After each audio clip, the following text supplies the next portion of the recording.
Hello बच्चों, last term पे हम लोगों ने न्यूमेरिकल्स देखे थे। इक्विपोटेंशियल सरफेस से रिलेटेड, इक्विपोटेंशियल से रिलेटेड, पोटेंशियल एनर्जी से रिलेटेड, ठीक है ना। तो अब ये सारी चीजें हमारी कंप्लीट हो चुकी हैं। अब हम लोगों को क्या देखना है, हम लोगों को देखना है कैपेसिटर्स के बारे में, जो कि सेकेंड चैप्टर का कह सकते हो एक अलग पार्ट है और काफी इंटरेस्टिंग है। बहुत सारे न्यूमेरिकल्स हैं और न्यूमेरिकल्स इस तरीके के हैं कि कोई एक स्पेसिफाइड फॉर्मूला नहीं लगना है, वहां पे आपका दिमाग चेक होना है कि किस मेथड से आप इक्विवेलेंट कैपेसिटेंस वगैरह निकाल सकते हैं। तो पहले तो हम यही जानते हैं कैपेसिटर क्या होते हैं, तो उसके बाद आगे बात करते हैं, ठीक है।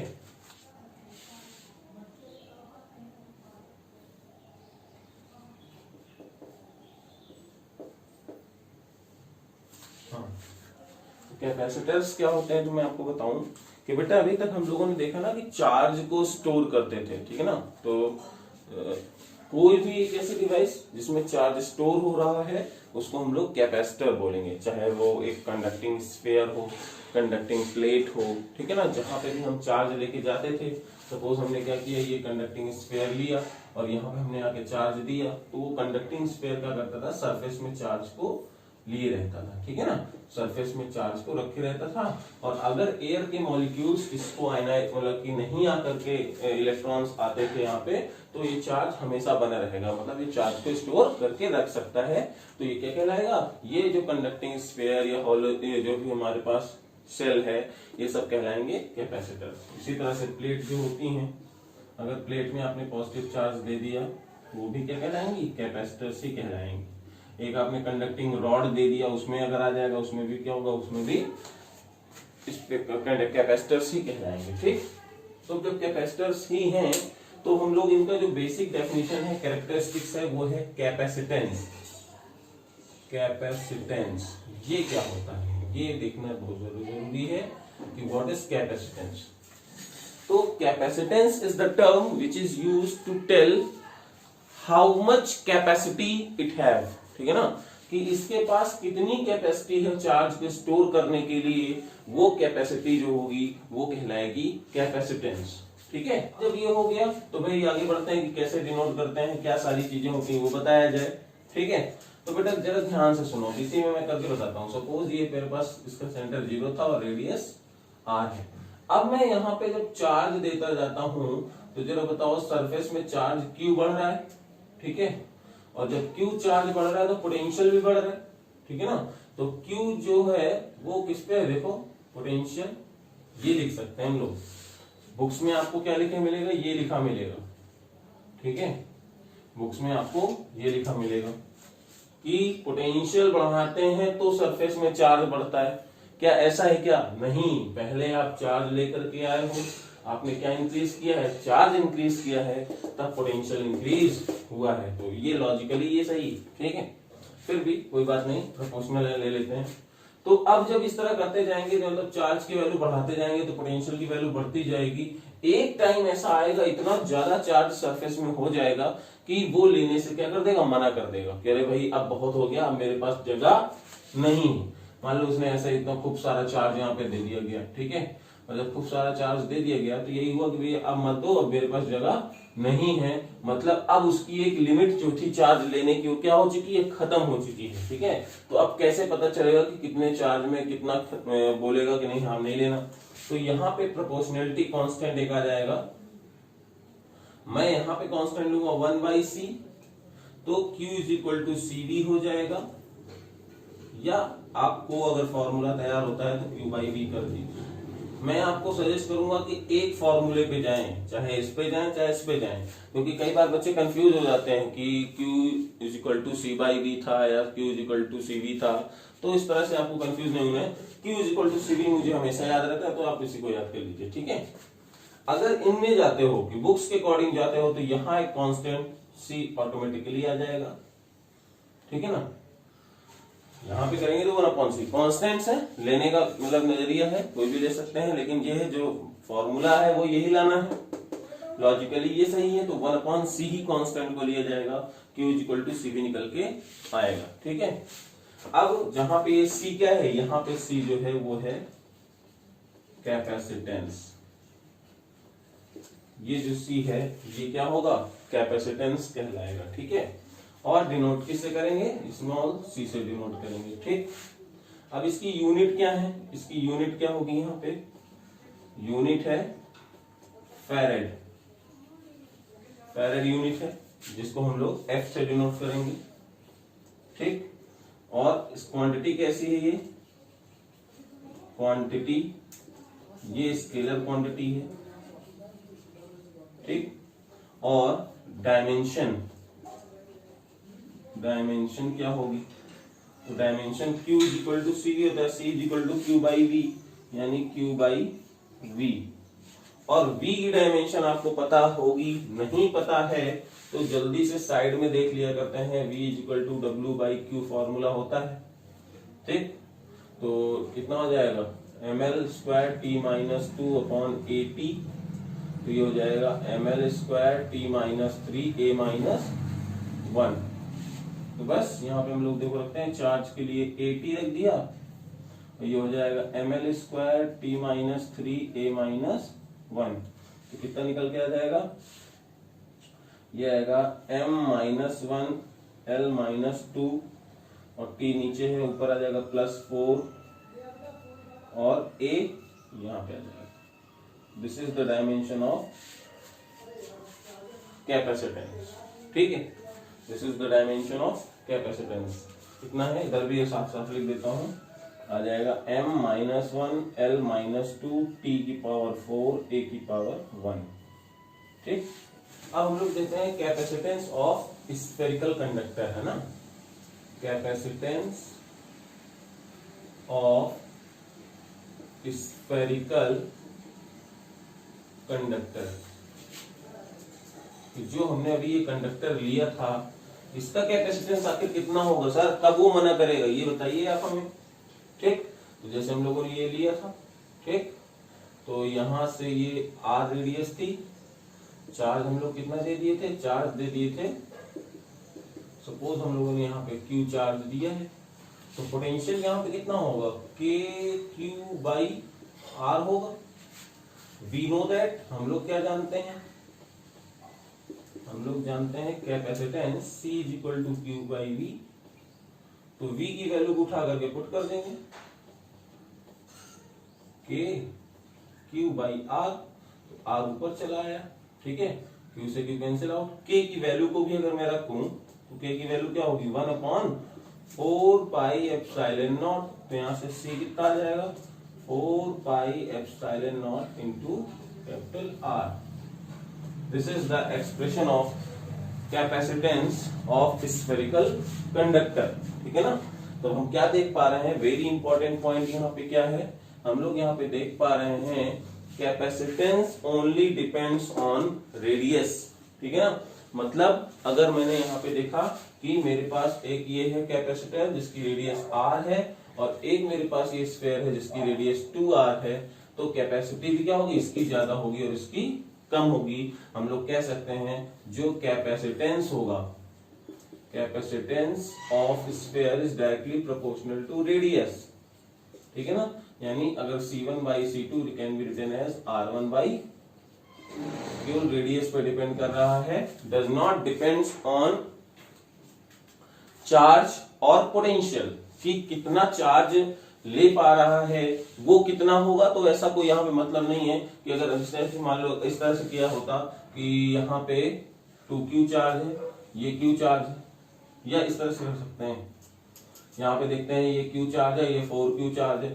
ठीक, तो चार्ज से लेना देना नहीं है, कैपेसिटेंस किससे देख के मिलेगा, कैपेसिटेंस रेडियस से देख करके ही आराम से मिल जाएगा। चार्ज और पोटेंशियल कितना है उससे कोई फर्क पड़ने वाला नहीं है। तो हम लोग इंपॉर्टेंट पॉइंट लिख सकते हैं, capacitance of any conductor does not depends on charge और पोटेंशियल प्रेजेंट ऑन इट।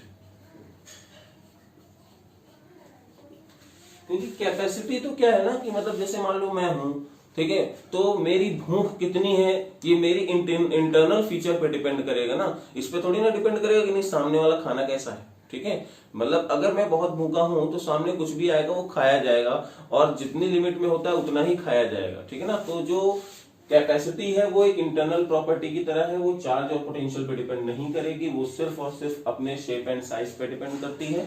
तो इसकी रेडियस पे यहाँ पे डिपेंडेंसी चलेगी। ठीक, तीसरा एक इंपॉर्टेंट पॉइंट मैं आपको यहाँ पे बताना चाहता हूँ। तीसरा इंपॉर्टेंट पॉइंट ये है, जैसे फॉर्मूला है 4 पाई एप्सिलॉन नॉट r, तो अगर मान लो इस स्फीयर को आपने कहीं ना कहीं किसी मीडियम में फिल कर दिया, ठीक है ना, इसके अंदर कोई आपने मीडियम फिल कर दी, तो कैपेसिटी में क्या चेंज हो जाएगा, इफ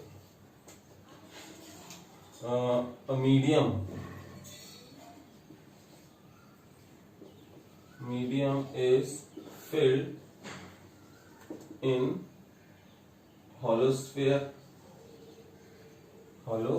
अब जो ये कैपेसिटेंस का फॉर्मूला है ना, ये hollow sphere के लिए भी है, सॉलिड स्फीयर के लिए भी है, और सेल वगैरह के लिए भी है। तो अगर उसमें आपने मीडियम फिल कर दिया, देन कैपेसिटेंस कितना हो जाएगा, जो C की वैल्यू हो जाएगी 4 pi epsilon not epsilon r into r हो जाएगा। ठीक है, ये फॉर्मूला हो जाएगा।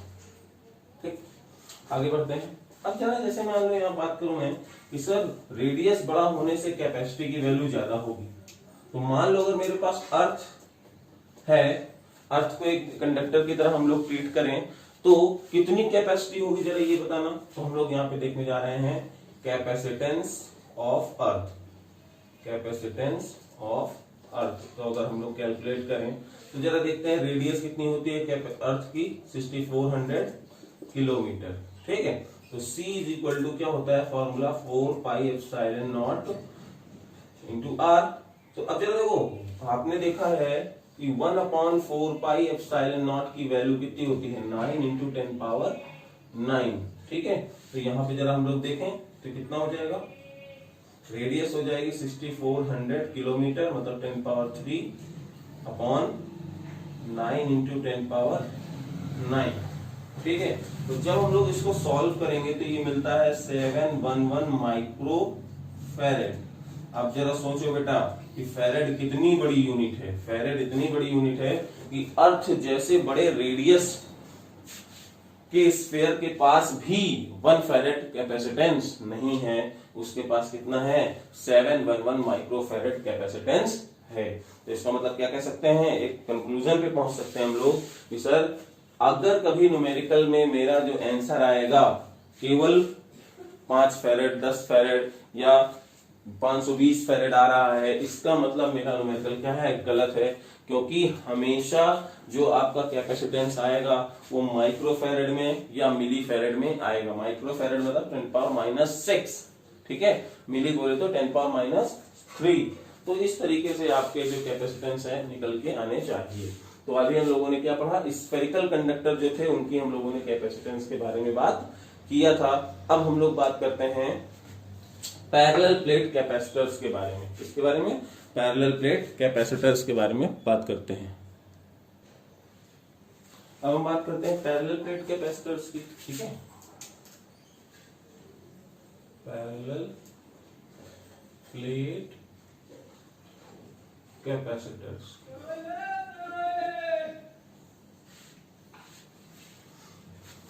पैरेलल प्लेट कैपेसिटर का कॉन्सेप्ट समझने के लिए हम लोग पहले तो ये समझ लेते हैं प्रिंसिपल ऑफ कैपेसिटेंस क्या होता है। प्रिंसिपल ऑफ कैपेसिटेंस, कैपेसिटर, ठीक है ना। तो हम लोग प्रिंसिपल पे आते हैं। तो प्रिंसिपल क्या कहता है ये चीज देखते हैं। देखो बेटा, अगर मान लो कोई एक प्लेट होती, ठीक है, अगर ये कोई एक प्लेट होती जिसकी चार्ज डेंसिटी गिवन है सिग्मा, ठीक है ना, तो ये क्या होगा, प्लस सिग्मा, यहाँ पे मतलब कि जो चार्ज डेंसिटी है वो रहेगी। ठीक है, ये हमारा कोई प्लेट था ए, कोई प्लेट है ए। अच्छा, अब बताओ कि ए के पास पॉजिटिव चार्ज है, एक टाइम बाद क्या होगा, चार्ज देते जाएंगे और इसका पोटेंशियल कितना सेट हो जाएगा, वो V सेट हो जाएगा, और अब मना कर देगा कि भैया अब चार्ज लेके मेरे पास मत आना। ठीक है ना, तो अब अगर चार्ज लेके उसके पास नहीं जाना है, ठीक है, तो अब क्या होगा, इस चीज को हम लोगों को देखना है। ठीक है, पोटेंशियल V हो गया। तो अगर कोई कहे कि नहीं सर और चार्ज बढ़ाना है और कैपेसिटी बढ़ानी है, कैसे करेंगे? ठीक, तो मैं आपको क्या करता हूं, आप एक न्यूट्रल प्लेट B लेकर के जाएंगे। जैसे ही न्यूट्रल प्लेट B लेकर के जाते हो तो इंडक्शन की वजह से यहां माइनस चार्ज डेवलप हो जाएगा और यहां प्लस चार्ज डेवलप हो जाएगा। ठीक है, ठीक। अब क्या हुआ, जो ओवरऑल पोटेंशियल है वो ये B के चार्जेस चेंज करना चाहेंगे, तो जो ये नेगेटिव चार्ज है वो A के पोटेंशियल को डिक्रीज करना चाहता है। क्यों? क्योंकि भाई पॉजिटिव का पोटेंशियल था एग्जांपल में प्लस 10 वोल्ट और ये माइनस लेकर के आ गया, ये माइनस 3 वोल्ट देना चाहता है और ये वाला काम अपना प्लस 3 वोल्ट करना चाहता है। क्यों करना चाहता है भाई ऐसा? क्योंकि आप खुद सोचो कि ये माइनस है, जितना चार्ज यहाँ माइनस में है उतना ही यहाँ प्लस में है, तो जितना ये पोटेंशियल डिक्रीज करना चाहता है उतना ही ये वाला पोटेंशियल को इंक्रीज करना चाहता है। तो इन्फ्लुएंस अभी क्या हो जाएगा, जीरो हो जाएगा। मतलब अभी भी कितना रहेगा, प्लस का 10 वोल्ट रहेगा, या जो भी हमारा ए का पोटेंशियल है वो रहेगा।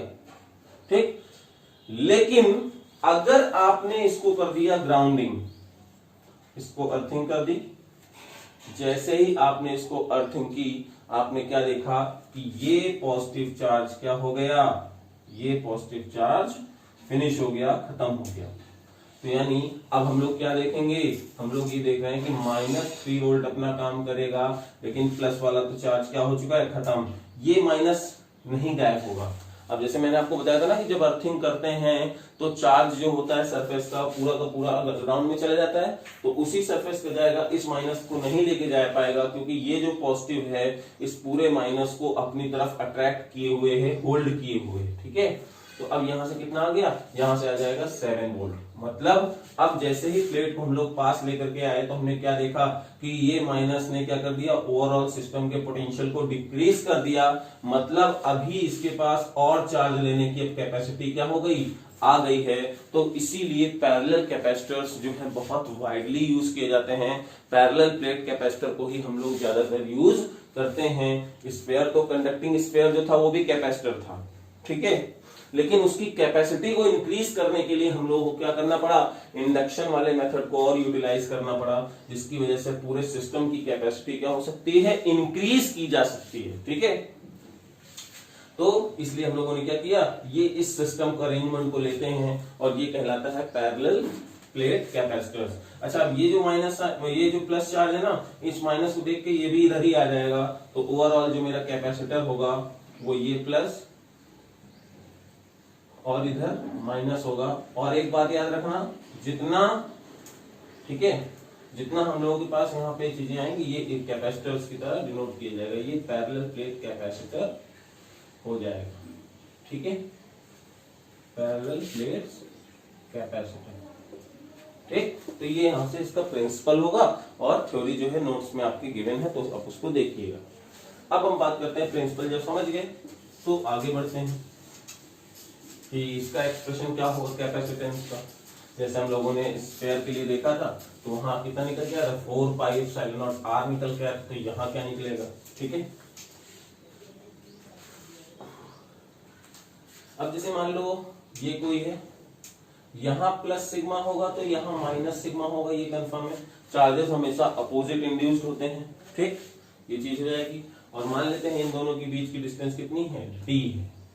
तो बेटा इस प्लेट की वजह से हम लोग यहाँ इलेक्ट्रिक फील्ड निकालने जा रहे हैं। तो मान लो ये प्लेट है ए, ये प्लेट है बी, तो जो इलेक्ट्रिक फील्ड पॉजिटिव की वजह से आएगी वो ई ए आ जाएगी, और नेगेटिव की वजह से भी इधर ही जाएगी, वो ई बी हो जाएगी। ठीक, तो जो ई पी पॉइंट है मान लेते हैं, तो ई पी कितना होने वाला है, वो होने वाला है ई ए प्लस ई बी, ये होने वाला है।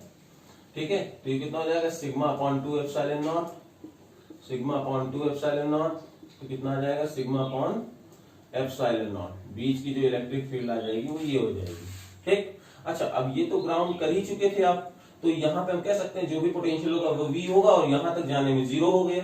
ठीक, तो हम लोग वी नो दैट, एक फॉर्मूला जानते हैं, वी नो दैट। ठीक है,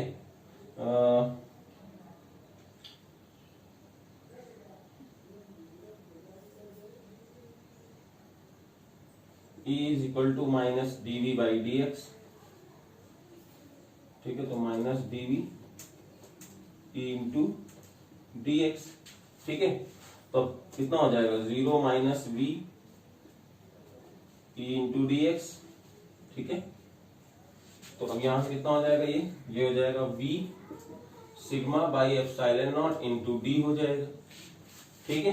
सिग्मा, अब मान लेते हैं इसका एरिया कितना गिवन है, प्लेट का एरिया ए गिवन है, तो सिग्मा को कैसे डिनोट कर सकते हैं, सिग्मा हो जाएगा Q by A epsilon not D, ये आ जाएगा इक्वेशन फर्स्ट, ठीक है। और एक चीज हम लोग क्या जानते हैं, we know that C is equal to Q by V, यानी Q अपॉन Q D और A एप्सिलॉन नॉट ऊपर, D से D cancel out, sorry D से Q से Q कैंसिल आउट, ठीक, तो C इज इक्वल टू आ जाएगा एप्सिलॉन नॉट, तो C की वैल्यू आ जाएगी epsilon naught A by D। तो अब ये कैपेसिटेंस का फॉर्मूला हो जाएगा किसके लिए, पैरेलल प्लेट कैपेसिटर के लिए। तो जरा देखो फिर से मेरी बात ध्यान से सुनना बेटा, क्या इस एक्सप्रेशन में कुछ चार्ज डेंसिटी की बात हुई, चार्जेस की बात हुई, पोटेंशियल की बात हुई, नहीं हुई। मतलब हम लोग बड़े आराम से कह सकते हैं कि capacitance does not depends on charge and potential, it depends on shape and size of object, ठीक है, it depends on shape and size of object, ठीक। तो इस पॉइंट को हम लोग लिख लेते हैं यहां पे,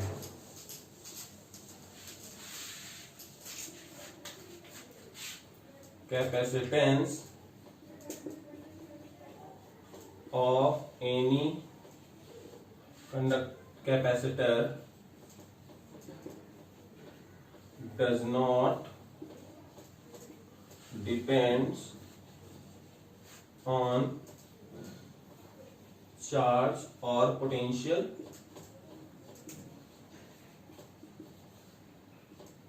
it depends on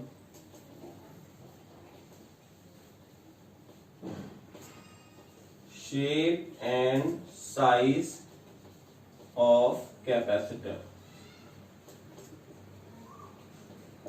ठीक, शेप एंड साइज पे डिपेंड करता है। वहां पे देखो जो कंडक्टिंग स्फीयर लिया था, तो स्फीयर में क्या होगा, रेडियस होगी, प्लेट्स में क्या होगा, एरिया होगा, और दोनों प्लेट्स के बीच की डिस्टेंस होगी, ठीक है, और बीच का मीडियम होगा, तीन चीज पे डिपेंड कर रहा है, मीडियम, एरिया और डिस्टेंस।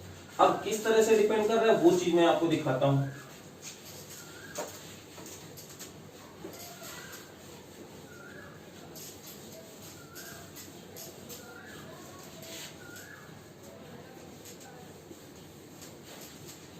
किस तरह से डिपेंड कर रहा है वो मैं आपको दिखाता हूं, ठीक है।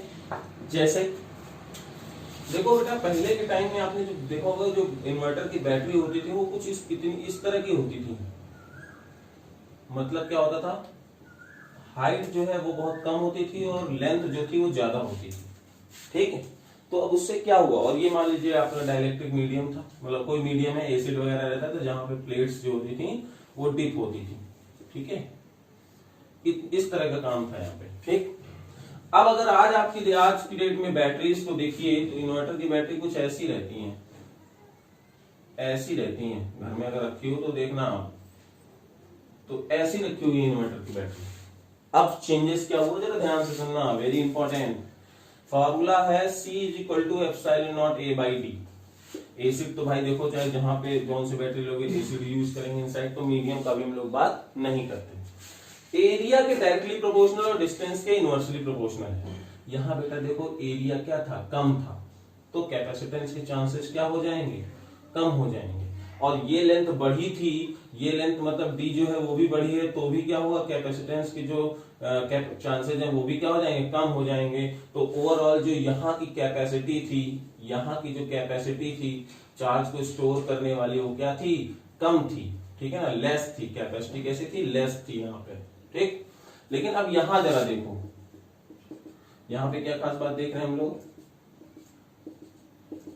कि ये एरिया है, तो बेटा देखो यहाँ पे एरिया ज्यादा तो कैपेसिटी ज्यादा, और जब ये डिस्टेंस को उन्होंने कम कर दिया तो ऑब्वियस सी बात है प्लेट के बीच की डिस्टेंस भी क्या हो गई होगी, कम हो गई होगी, यानी कैपेसिटी यहाँ पे बढ़ गई, तो जो यहाँ की कैपेसिटी है वो क्या है, वो जो है लार्ज हो जाएगी, मतलब कैपेसिटी जो है इंक्रीज हो जाएगी, कह सकते हैं इंक्रीज हो जाएगी। तो आजकल ऐसे ही बैटरी यूज हो रहे हैं आपके पास, जो कि जिनकी कैपेसिटी क्या है चार्ज स्टोर करने की ज्यादा है, मतलब अब ज्यादा चार्ज स्टोर कर सकते हैं तो ज्यादा बैकअप दे सकते हैं। पहले के इन्वर्टर पता लगा 2-3 घंटे में फूक जाते थे, अब ये वाले हैं कि 5-6 घंटे तक आपको बैकअप दे सकते हैं। तो ये देखिए क्या है, अपनी फिजिक्स को यूज करते हैं डेली लाइफ से रिलेटेड।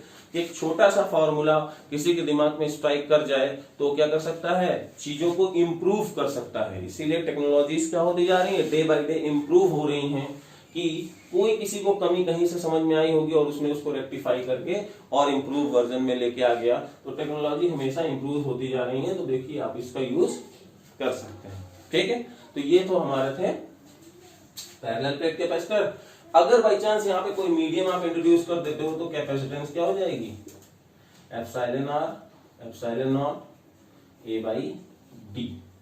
ठीक है, तो ये यहां से इसका कैपेसिटेंस हो जाएगा। मतलब अगर आपने कोई डाइलेक्ट्रिक्स यूज किया है, यहाँ पे डाइलेक्ट्रिक्स क्या होते हैं, वैसे तो आपने मीडियम पढ़ा हुआ है, परमिटिविटी नाम से पढ़ा हुआ है, तो यहाँ से उसको हम लोग डाइलेक्ट्रिक कांस्टेंट्स भी बोलेंगे। ठीक है, उस चीज को भी हम लोग देखेंगे। ठीक है ना, उस चीज को हम लोग एक बहुत स्पेशल अलग से क्लास होगी उसकी, तो देखा जाएगा। फिलहाल हम लोग ये देखते हैं कैपेसिटेंस क्या हो जाएगी, इंक्रीज हो जाएगी अगर आप कोई मीडियम लेकर के आते हैं तो। ठीक, अब बात करते हैं स्फेरिकल कैपेसिटर्स की। ठीक है ना, स्फेरिकल कैपेसिटर्स जो कि मतलब अभी आपने तो स्फेरिकल कंडक्टर देखा था ना, अब स्फेरिकल कैपेसिटर्स वो होंगे जो कि उसकी कैपेसिटी को इंक्रीज करते हुए काम में आएंगे। ठीक है ना, अभी आपने प्लेट देखा था तो प्लेट सिंपल था, अकेले था, लेकिन जब उसके साथ दूसरा कोई प्लेट लेके आया हूं तब वो कैपेसिटर बना हुआ है। तो इसी तरह से अब मैं अगर यहां पे बात करूं स्फेरिकल कैपेसिटर्स, तो वो कितना होने वाला है, तो देखो भाई, जैसे मान लो एक रेडियस हमने लिया a और इसको हम लोगों ने ले लिया b। ठीक है ना, ये o है, ये रेडियस थी a, ये रेडियस है b, और बेटा यहाँ पे हम लोगों ने प्लस क्यू चार्ज दिया तो ये माइनस क्यू इंड्यूस्ड हो जाएगा, बाहर प्लस क्यू देगा, लेकिन बाहर वाले को हमने क्या कर दिया, अर्थिंग कर दी, तो ये चार्ज हो गया खत्म। तो जरा देखो इलेक्ट्रिक फील्ड किधर जाएंगे, ऐसे जा रही है, तो इसका मतलब क्या हुआ, इलेक्ट्रिक फील्ड ऐसे हैं, इसका मतलब ये कैपेसिटी की तरह बिहेव कर रहा है कि नहीं कर रहा है, कैपेसिटर्स की तरह बिहेव कर रहा है।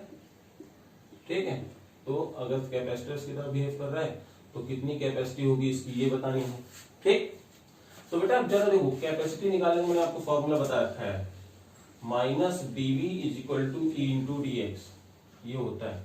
ठीक है, अब मान लो ये हमारा यहाँ पे पोटेंशियल V है और यहाँ पोटेंशियल 0 है, तो 0 माइनस V यहाँ पे अगर इंटीग्रेट करोगे तो dV is equal to integration E into dx हो जाएगा।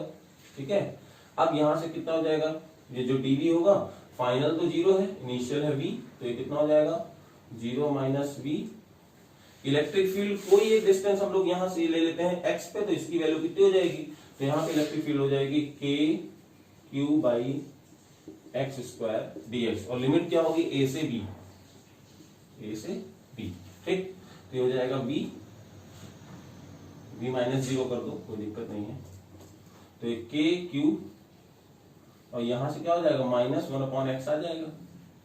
ठीक है, माइनस 1/x आएगा, चलो देख लो भाई, अगर आपको नहीं पता तो ये dx होता है। ठीक है ना, -2 + 1 अपॉन -2 + 1, तो ये -1/x। ठीक है, तो यहां से आ जाएगा। अब क्या करेंगे, v minus 0 kq 1/x, limit हो जाएगी a से b, क्योंकि इस माइनस को यूटिलाइज करना है, तो कितना हो जाएगा हमारा आंसर, हमारा आंसर यहाँ पे लिखे दे रहा हूं, v is equal to kq 1/a minus 1/b। We can write easily, कितना यूज हो जाएगा, v is equal to kq b minus a upon A B. तो ये तो हुआ पोटेंशियल, ये अंदर वाले का हुआ पोटेंशियल। आपको क्या चाहिए, आपको तो चाहिए कैपेसिटी का फॉर्मूला चाहिए ना, तो कैपेसिटी थोड़ा सा मैं यहाँ पे जगह बनाने के लिए इसको हटाता हूँ। ठीक, और यहां पे लिख देता हूं, इसी के ऊपर जो है देखो पहले यहां से यहां आया और इसके बाद यहां से ऊपर जा रहा हूं, ठीक है। We know that C is equal to Q by V होता है, तो Q की वैल्यू रखा और V की वैल्यू कितनी है 1/4 pi epsilon naught Q B minus A upon AB। Q से Q कैंसिल आउट, तो C is equal to 4 pi epsilon naught AB upon B minus, this is the capacity of spherical capacitors, ठीक है ना। This is the capacity of spherical capacitors, ठीक। तो ये भी देखो शेप एंड साइज पे डिपेंड कर रहा है, चार्ज पोटेंशियल पे नहीं। कैपेसिटर्स भी होते हैं, ठीक है। तो बात करते हैं सिलेंड्रिकल कैपेसिटर्स, ये कैसे होंगे। तो देखो भाई, जैसे मान लो एक कोई ये सिलेंडर था, अब आपने इसी जगह पे और बड़ा सिलेंडर ये बना दिया, ठीक है।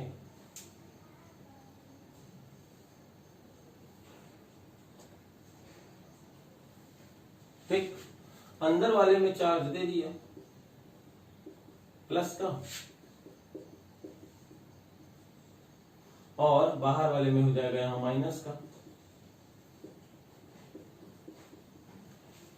ठीक। तो अब इसकी जो कैपेसिटी होगी वो कितनी होगी, तो वो चीज बताया। तो मैं मानता हूं कि ये जो डिस्टेंस है that is very close to the जो एक्सिस, ठीक है। तो अब हम लोग मानते हैं कि ये जो स्मॉल रेडियस थी वो A थी और बड़ी रेडियस जो है वो B है, ठीक है ना। और इसको इतना मानते हैं कि ये वेरी क्लोज टू है एक्सिस, ये एक्सिस है, ठीक। तो अब हम लोग क्या लिखेंगे कि मान लीजिए यहाँ पे R डिस्टेंस में कोई इलेक्ट्रिक फील्ड पहले निकाल लेते हैं और इसको हम लोगों ने ग्राउंड किया हुआ था यहाँ पे, तो कितना हो जाएगा इलेक्ट्रिक फील्ड का एक्सप्रेशन क्या होगा, lambda upon 2 pi epsilon naught R होता है, ठीक है। We know that. अब हम लोग जाएंगे dV is equal to E into dr पे, तो इंटीग्रेशन dV, ठीक, is equal to integration lambda upon 2 pi epsilon naught R dr, और लिमिट कितनी जाएगी A से B, और ये हो जाएगा फाइनल से B, तो यहां से B इज इक्वल टू आ जाएगा lambda upon 2 pi epsilon not और log R, जिसकी लिमिट होगी कितनी A से B, तो B की वैल्यू हो जाएगी lambda upon 2 pi epsilon naught R log B by A, ये हो जाएगा पोटेंशियल। अब अगर पोटेंशियल आ जाएगा तो हम लोग चार्ज के बारे में बात कर सकते हैं। मान लेते हैं ये L लेंथ थी, ठीक। तो अब यहाँ पे C is equal to Q by B होता है, तो Q की वैल्यू को हम लोग क्या लिख सकते हैं, लैम्डा इंटू L, यहाँ तो जाएगा lambda into L upon lambda 2 pi epsilon not log B upon A, तो ये लैम्डा से लैम्डा कैंसिल आउट हो जाएगा। C is equal to 2 pi epsilon naught L upon log B by A, this is the expression of capacitor, this is the expression of capacitor. तो देखो ये भी क्या हो रहा है, सिर्फ लेंथ पे डिपेंड कर रहा है और जो B और A डिस्टेंसेस हैं उनके भी डिपेंड कर रहा है। तो ये हो जाएगा सिलेंड्रिकल कैपेसिटर का एक्सप्रेशन, ठीक है। अब देखो मैं आपको मैंने क्या बताया, कैपेसिटेंस क्या होता है, कैपेसिटर की प्रिंसिपल एक्ट क्या होता है, और टाइप्स ऑफ कैपेसिटर्स बताए मैंने, जिसमें parallel plate capacitor, spherical capacitor, cylindrical capacitors हुए, ठीक है ना। तो आज के लिए हम लोग इतना ही रखते हैं, बाकी नेक्स्ट लेक्चर पे हम लोग कंटिन्यू करेंगे। तो आज के लिए इतना ही, थैंक यू।